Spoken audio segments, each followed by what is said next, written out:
I'm the chief scientist at the Gulf of Maine Research Institute in Portland, and you're at University of Maine, Augusta? Yes, right? I've taken a quick walk through there. Oh, it's a very good. interesting building. Yeah, it's great building, actually. Yeah. SMRT architects, I think They did. Yeah. I'm sorry. That's all right. I'm happy to do that.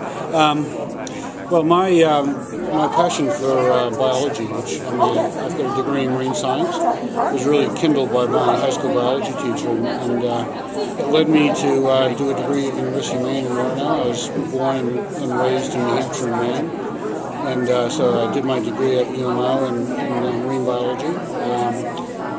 Sort of predating the School of Marine Sciences, that wasn't even founded back then. But then I did my PhD at UNH, and then I moved to New Zealand, where I lived for 30 years, and came back in 2004 to take the position as Chief Scientific Officer at GMRI.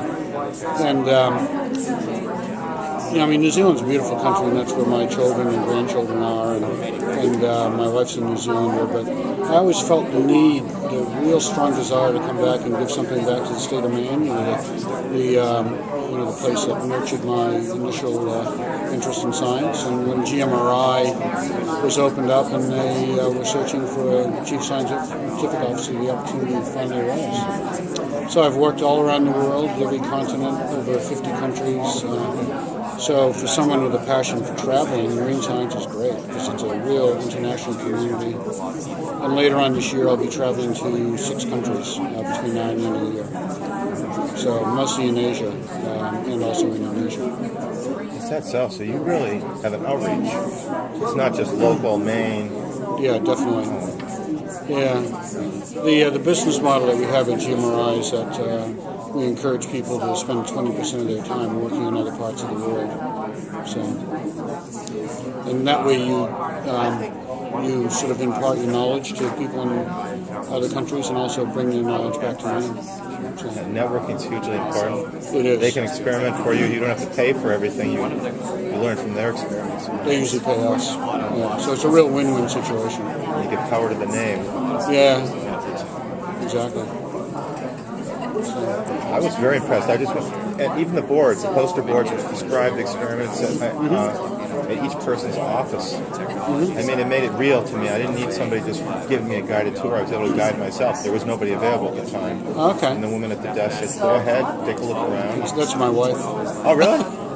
She's a receptionist and does the visit administration, and works in the education program. So it probably was Roz. Yeah. So we designed the poster boards very carefully. I mean, all the posters are done to the same design, same layout, and we have them done professionally in Portland by a graphics company. And most scientists tend to do their own posters, and so you end up with this real schmozzle of different styles. So we're very cognizant of the style as well as the substance in delivering the message. It definitely imparts a very professional image.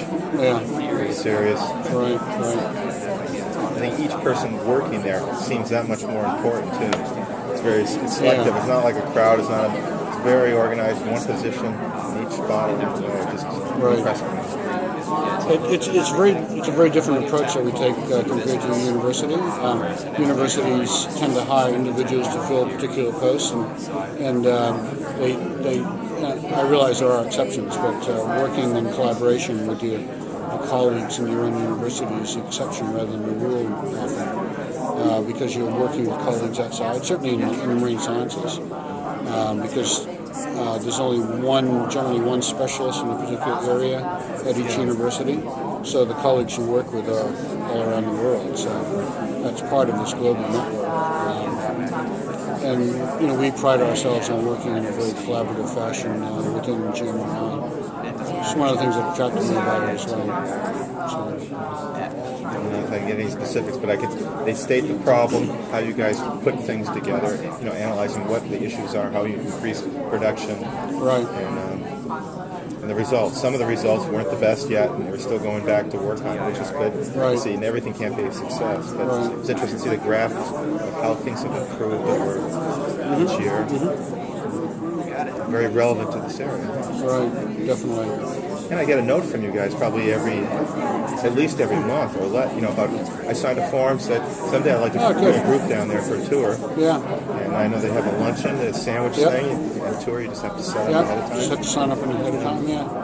Yeah, we're doing it once a month now instead of every 2 weeks. So. That's impressive. I teach architecture, so at the moment it isn't the first stop for us. It would be more touring the city, but that would be a very interesting stop architecturally. It looks like an old fishing warehouse, some of the dockside buildings. Right. It's very high tech at the same time. Right. Well, SMRT worked with a company called EHDD, San Francisco company that designed the Monterey Bay Aquarium. I didn't know that. Yeah, and EHDD actually sent a professional film crew to GMRI over the Christmas holidays when it was largely vacant to film the GMRI building as one of their noteworthy pieces of laboratory architecture. That's how professional EHDD is. They actually flew a film crew out from the West Coast. Isn't that something? Yeah. So SMRT was more of the architects of record locally. To Architect engineers locally, yeah. EHDD. Mac Collins, I guess it might have been one of the project he was involved with. I don't know. The design phase, I arrived just at the end of the construction phase. We arrived in November of 2004. The building opened in January 2005. So.